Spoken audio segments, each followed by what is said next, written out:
what does the term look like for students if it's, you know, broken up? We've already mentioned kind of when the exams are, but we've got mock exams. What type of milestones are in the term that students should be aware of that they're either planning for or just need to be conscious of?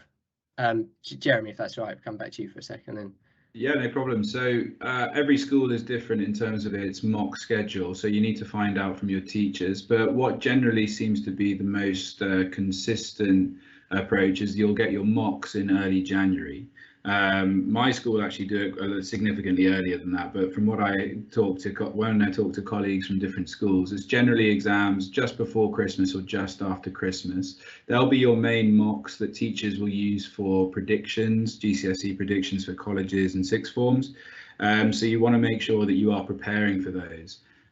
We obviously envisage there'll be exams taking place at the end of the year, but it's really, really important to put yourself in the most commanding position possible for these mocks, and to do that you have to start, unfortunately, revising early, and your teachers will be able to hopefully guide you on your individual strengths and weaknesses.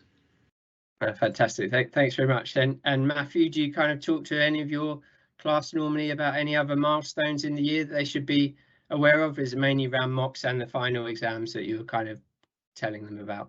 Yeah, I think, like Jeremy said, you know, preparing for the mocks whenever they are, and it will depend on the school that you're in and when your school wants to hold them. But I think some schools decide to do sort of maybe an additional mock or a different sort of mock closer to the exams, maybe sort of in the spring term at some point.